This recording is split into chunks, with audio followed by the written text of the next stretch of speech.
Line গেছে, এই মাইক্রোফোনের লাইন গেছে। আপনারা দেওয়ালে উঠে বিরক্তকর পরিস্থিতি তৈরি করবেন না। কোন সময় শর্ট সার্কিট হয়ে গেলে বিপদ হবে। আপনারা ওখান থেকে নেমে সামনে আসুন, দেওয়ালে চলো, এই দেওয়ালে যাওয়া যাবে তোমরা। এই ভারতে ওটা কি হলো?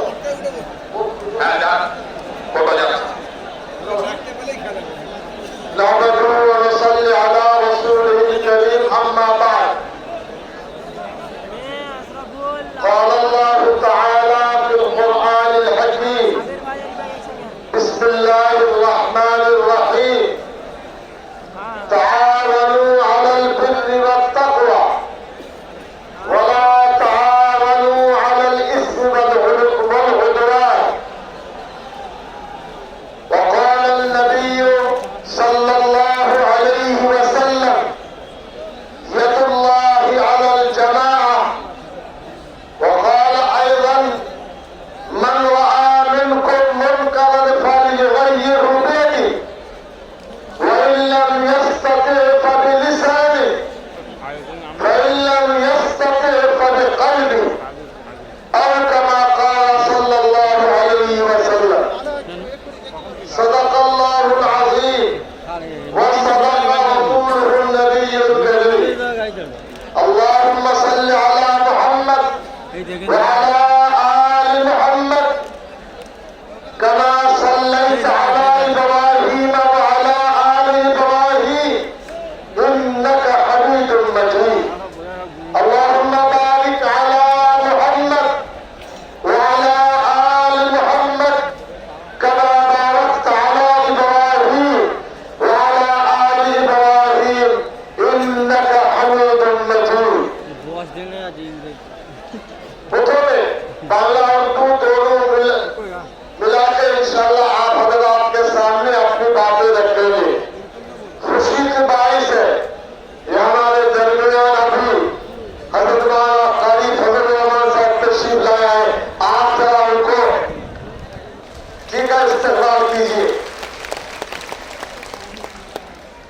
अल्लाह रब्बुल आलमीन का शुक्र है, खुदावंद कुद्दूस वहदहु ला शरीक लह, वो बेनियाज है, वो पाक है, वो किसी का मोहताज नहीं है।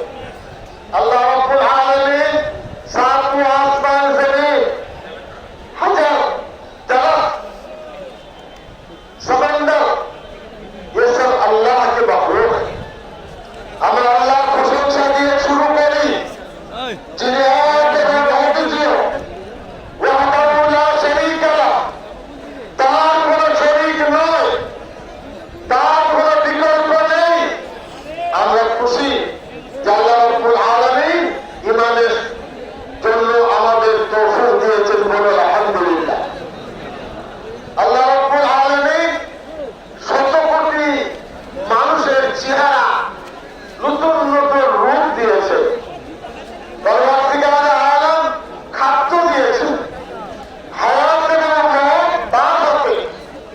সেই পরবর্তীকালে আলমের দরবারে যতই প্রশংসা করুন সেটা কম। দয়াল নবী, প্রিয় নবী, আপনারা বলুন সাল্লাল্লাহু আলাইহি ওয়াসাল্লাম।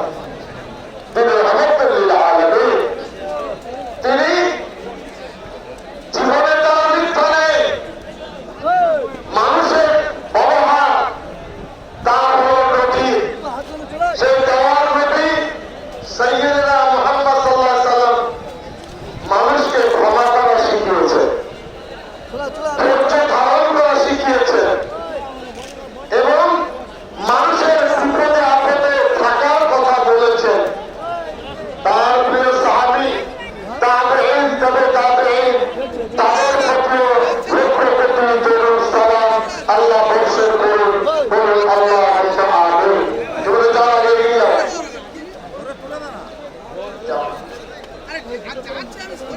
आज बगली बंगाल के चप्पे चप्पे से हमें मालूम है कलकत्ता में बसने वाले खदीरपुर, राजाबाजार, पाक सर्कल, तौसिया, बेलगछिया, जगरेश,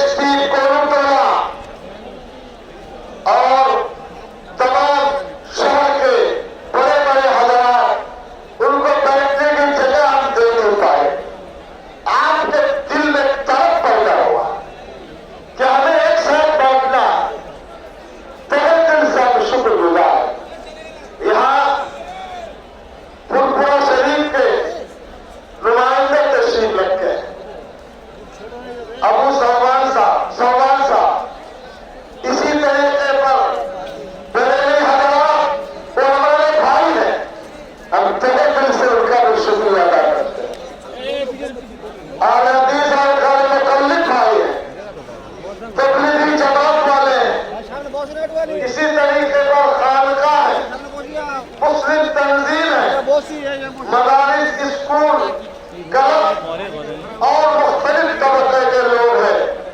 आपकी आमद इंशाअल्लाह रंग लाएगा, बुलाने चाह लाएगा। আপনাদের উপস্থিতি বাংলা ভারতবর্ষের মানুষের কাছে একটা নতুন আলোড়ন তৈরি করবে ইনশাআল্লাহ। আজকের মতো এই জমায়েত ভারতবর্ষের পূর্ব ভারতে ভারতের কোন জায়গায় হয়নি, যে সিদ্দিকুল্লাহ চৌধুরী আপনাদের বলছে। এবং আমরা প্রস্তাব আনতে চলেছি ওয়াকফের বিষয়ে। আমি তার আগে আমরা যার কাছ থেকে জমিয়ত পেয়েছি সেই সমস্ত বুজুর্গ ব্যক্তিদের স্মরণ না করলে আপনারা ইতিহাসকে ভুলে যাবেন। ফুরফুরা দাদা হুজুর হযরত আবু বকর সিদ্দিক রহমাতুল্লাহ আলাইহি, মাওলানা আকরাম খান সাহেব এরা জমিয়তে বাংলা গঠন করেছিলেন। দিল্লিতে যখন জমিয়ত গঠন হলো অল ইন্ডিয়া, হযরত আবু বকর সিদ্দিক বললেন আমি আর বাংলা জমিয়ত নয়, সারা ভারতের জমিয়তের সাথে যুক্ত হতে চাই। মাওলানা আকরাম খান সাহেবকে দিল্লি পাঠালেন, অল ইন্ডিয়া জমিয়তের চেয়ার কাউন্সিলে বক্তব্য রাখলেন, পরে আবার তিনি বাংলা জমিয়ত করলেন। জমিয়ত চলনার বিষয়ে ফুরফুরা দাদা হুজুরের ভাবনা এটা অত্যন্ত গুরুত্বপূর্ণ ছিল বলে আমরা মনে করি। এরপরে খান বাহাদুর মোহাম্মদ জাম সর্বরহম, মাওলানা ফজলুর রহমান দরগাপুরি, আল্লাহ আমির রহমতুল্লাহ আলাইহি তার বইয়ে জমিয়তকে সমর্থনের কথা তিনি লিখে গেছেন। হযরত আব্দুল হাইসাম রহমতুল্লাহ আলাইহি, মাওলানা আব্দুল খালেদ হুসাইনি, মাওলানা আব্দুল হক মাগরাহা, মাওলানা ইউসুফ রহমতুল্লাহ আলাইহি নাদমগা, মাওলানা আহমদুল্লাহ হাজী আব্দুল্লাহ বারপুর, মাওলানা হানিফ সাহেব বিরহু, হুসামউদ্দিন সাহেব ফুরফুরা, আব্দুল ওয়াহাব শাহ মাগরাহা, ঈসা মাজাহিরি 24 পরগনা, শরীফুল ইসলাম আব্দুল হামিদ সাহেব রফিক সাহেব উত্তর 24 পরগনা, হাজী আব্দুর রহমান কলকাতা, সাইফুদ্দিন কাশ্মীরি কলকাতা, মাওলানা আব্দুল কাদির সাহেব মেদিনীপুর, হাফিজ মঈনুদ্দিন পীর আপনার হুগলি, মাওলানা মঈনুদ্দিন বীরভূম, মাওলানা আব্দুল হাই বাঁকুড়া, মাওলানা ইমাদউদ্দিন নদিয়া, মাওলানা আব্দুল রহমান, মাওলানা মুফতি আব্দুল ওয়াহিদ সাহেব মেদিনীপুর, জাইনুল আবিদিন সাহেব এবং আরো অনেকে। দোয়া করুন আল্লাহ রাব্বুল আলামিন তাদের মাগফিরাতে দান করুন, আল্লাহ কবরে তাদেরকে জান্নাত নসিব করে আরো আলোকিত করুন। আল্লাহুম্মা আমিন সুম্মা। ইতিহাসে বলে যাবেন না, সূত্র হারিয়ে ফেললেন, এটা আপনাদের বংশ। ইতিহাস বলে রাখলে ফুরফুরা হুজুররা বলছে এমন সম্মান যায়। ঝগড়ার বিষয় ঝগড়া হয়ে গেছে, ওসব কথা আজকে আমরা শুনতে চাই না। এখানে আপনাদের সামনে প্রস্তাব দাবি করে শোনায়, তারপরে আমাদের সালমান সাহেব আরেক জায়গায় আমন্ত্রিত আছেন, এরপরে আমাদের ইমরান সাহেব বলবেন। তো পরপর আমরা আলোচনা করতে চাইছি। এই ওয়াকফ ইসলামী শরীয়তের বিশেষ পরিভাষা, যার শাব্দিক অর্থ হল আবদ্ধ রাখা, স্থির রাখা, নির্বৃত্ত করা ইত্যাদি। কোন ব্যক্তি তার মালিকানাধীন কোন সম্পত্তি বা সম্পদ নিজের নামে মালিকানা থেকে মুক্ত করে আল্লাহর সম্পত্তি ঘোষণা করে আল্লাহর ওয়াস্তে জনগণ কল্যাণ জনসেবার জন্য উৎসর্গ করলে সেই উৎসর্গ করার কাজটি হল ওয়াকফ। যিনি ওয়াকফ করেন তাকে বলে ওয়াকিফ।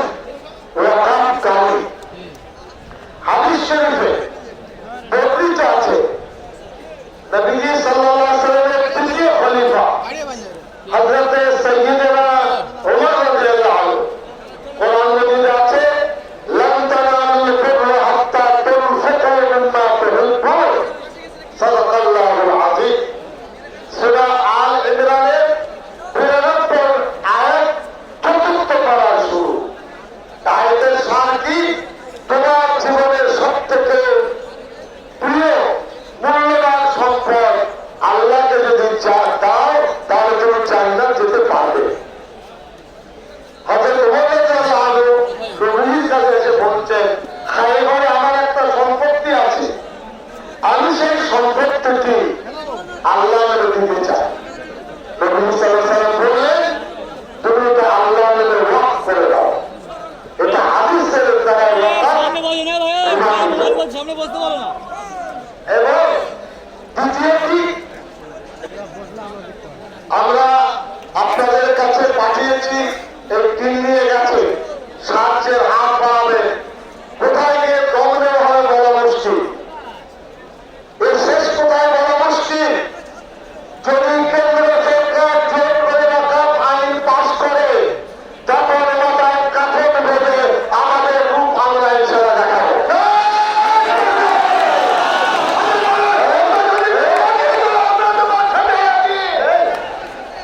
আপনাদের এটা খুব ভালো করে বুঝবেন। আর পরে লড়াই অস্তিত্বের লড়াই, জীবনে বেঁচে থাকার লড়াই। এটা কোন রাজনৈতিক চর্চা করার লড়াই নয়। এই লড়াই হল নিজস্ব সম্পদ রক্ষা করার লড়াই। নবীজি সাল্লাল্লাহু আলাইহি ওয়াসাল্লামের কাছে গেলেন, নবীজি বললেন, আমি সেই সম্পত্তি ওয়াকফ করো আর উৎপন্ন ফসলকে সদকা করে দাও। নবী সাল্লাল্লাহু আলাইহি ওয়াসাল্লামের কাছে ওয়াকফের বিষয়ে উহুদের যুদ্ধে কি নাম, আমার তো নাম মনে গেছে, হ্যাঁ, মেঘরিব একজন ইহুদি ও মুসলিম মদিনায় বসবাস করতেন। উহুদের যুদ্ধ শুরু হয়েছে। মেঘরিব বললেন, এটা হাদিসে আছে, নবী, আমি যদি মারা যাই, আমার 7টি খেজুরের বাগান আছে, এই 7টি খেজুরের বাগান দয়ার নবীর উপরে আমি দিয়ে গেলাম, ওয়াকফ করে গেলাম। এরা প্রমাণ চায়, মূর্খের দল ওয়াকফ করেনি। ওয়াকফ কাকে বলে তারা জানেন না। এটা আমাদের কর্তব্য। আমরা প্রমাণতা করবো কে? আমাদের দেখা পেলে আমরা রাস্তায় প্রমাণতা করবো কে? এটা বলে রাখতো।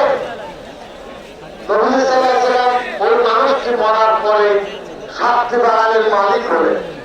এই 7টি বাগান রাসূল আকরাম সাল্লাল্লাহু আলাইহি ওয়াসাল্লাম मिल्लत के लिए, मुसलमानों के लिए वक्फ कर दिया। ये सबूत है। मदीना तैयबा में सहल और सुहैल दो नाबालिग भाई थे। आका को जहां पसंद आया क्या मस्जिद बननी चाहिए। सैयदना सिद्दीक अकबर रज़ियल्लाहु अन्हु को लगाया। उन दोनों भाइयों ने कहा कि मदीना दे देंगे। प्यारे हबीब ने फरमाया, नहीं, कीमत देकर लेना पड़ेगा। उस जमाने का 10 दिरहम दे करके ये जमीन खरीदी गई, जो आज मस्जिद नबवी में अल्लाह के लिए वक्फ। ऐसा नहीं कैसे भी चलाया, ये हमारा मजहब का हिस्सा है। रिफॉर्मेर अंश, राजनीतिक अंश নয়। এরপরে আমি আপনাদের বলবো, সৈয়দনা ওসমান রাদিয়াল্লাহু আনহু সবাই জানে, 99 সালে যখন হজে যায়, তার প্রসিদ্ধ কূপ কি নাম তার, বাইরে আগে কি নাম, ওরা মিষ্টি পানির কূপ ছিল। 35,000 দিরহাম দিয়ে কিনলেন। আজকে তার দাম 1,60,00,000 টাকা। 1,60,00,000 টাকা দিয়ে উসমান গনি রাদিয়াল্লাহু আনহু চাইলে কিনলেন। মুসলমানদের জন্য ওয়াকফ করে দিলেন। কিয়ামত পর্যন্ত মুসলমান তার সম্পত্তি ব্যবহার করবে। মক্কা মুকাররমায় 100 তলা বিল্ডিং, কোটি টাকা, এটা মক্কা শরীফের হারামে ওয়াকফ। কেউ ব্যক্তিগত মালিকানায় পাবে না। তাই ছেলেদের নামে হোক আর আল্লাহর নামে হোক, এই সম্পত্তির জন্য জিত দিয়ে লাল করছে বিজেপি। তাদের লজ্জা হয় না?